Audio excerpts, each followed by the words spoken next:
Hi hello नमस्कार, स्वागत आहे तुमचं चॅनलवरती. नवीन असाल तर चॅनलला सबस्क्राईब केल्याशिवाय पुढे जाऊ नका.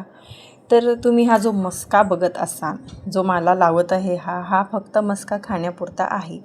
खाऊन झालं की या बंधूला आम्ही ओळखतसुद्धा नाही, मी नाही, हा मला ओळखतसुद्धा नाही. खाऊन झालं की आता हे साहेब भटकंती करून घरी आले आणि ती खूप भूक लागलेली आहे याला.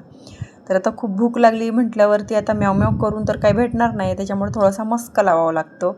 मग त्याला माहिती आहे आता मस्का कसा लावायचा मला, म्हणून तो मस्त माझ्या मांडीवरती येऊन बसणार, जरासा लाड कर म्हणणार. आता मी ब्लाऊज कापायला बसले होते, आता एक 3-3:30 वाजले आहे आणि माझी झोप वगैरे झाली, आमचं दुपारचं जेवण वगैरे झालं, एक ढुलकी पण झाली आणि म्हटलं आता एक ब्लाऊज कट करून ठेवते आणि नंतरनं शिवते. सगळं कामं उरकल्यावरती संध्याकाळचा स्वयंपाक वगैरे झालं की मग शिवत बसते. म्हणजे 1.5 तासामध्ये माझा ब्लाऊज होतो. आमचे साहेब घरी 10:30 वाजता येतात आणि मुलांचा अभ्यास 8:30 पावणे 9 वाजेपर्यंत होऊन जातो. मग सगळ्यांचा अभ्यास वगैरे, माझा स्वयंपाक वगैरे झाला, त्यांचा अभ्यास वगैरे घेऊन झाला का मग मी ब्लाऊज शिवायला बसते. मग ते घरी येईस्तोवर माझा ब्लाऊज शिवून होऊन जातो.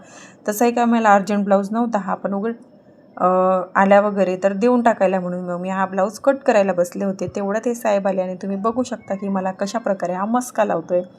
आणि मस्का म्हणजे चपातीसाठी मस्का लावायचा नसतो, ह्याला पेडिग्रीसाठी मस्का लावायचा असतो. याला माहिती की मी दुपारची याला पेडिग्री देत नाही. जेव्हा रात्रभर फिरून येतो तेव्हाच एकदा मी याला पेडिग्री देते, ती पण चांगली प्लेटभर देते. आणि दुपारची त्याला चपातीच गाऊ घालते आणि संध्याकाळी किंवा रात्री संध्याकाळपर्यंत त्याला चपातीच असते. फक्त रात्री जेव्हा तो परत बाहेर जातो तेव्हा त्याला परत प्लेटभर पेडिग्री दिली जाते.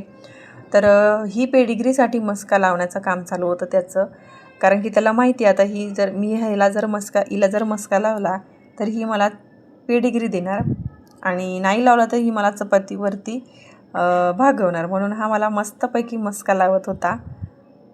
तर तुम्ही बघू शकता की कशाप्रकारे ह्याचं चाललं होतं आणि माझं पण ब्लाऊजचं काम उरकणं चालू होतं. तर आता मी उठते आणि ह्याला चपातीमध्ये पेडिग्री मिक्स करून देते. म्हणजे चपातीचे बारीक बारीक तुकडे आणि त्याच्यामध्ये एक 5-6 दाणे पेडिग्रीचे टाकले की ती सगळी चपाती हा संपवतो. कारण की त्याला पेडिग्रीचा वास असतो त्या चपातीला, म्हणून मग त्याला तेवढं कळत नाही आणि मग तो पेडिग्रीसोबत ती चपातीसुद्धा पूर्ण खाऊन टाकतो आणि जे वाटीमध्ये उरलेलं दूध असतं त्याचं ते दूधसुद्धा तो पूर्ण पिऊन टाकतो.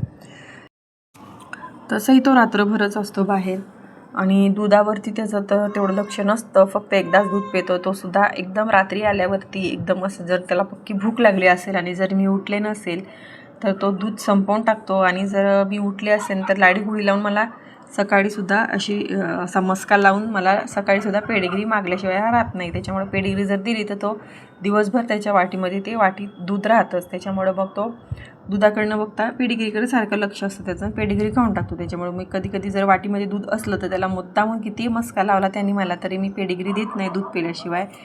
पण आता दूध आहे आणि चपाती त्याला जराशी कूच करून दिली की तो पेडिग्रीसोबत खाऊन टाकतो. तसंही काही रात्रभर साहेब घरी येत नाही, दिवसा इतका झोपतो, उठतसुद्धा नाही दिवसा. जर कोणी घरामध्ये आलं तरी त्याचं लक्ष नसतं.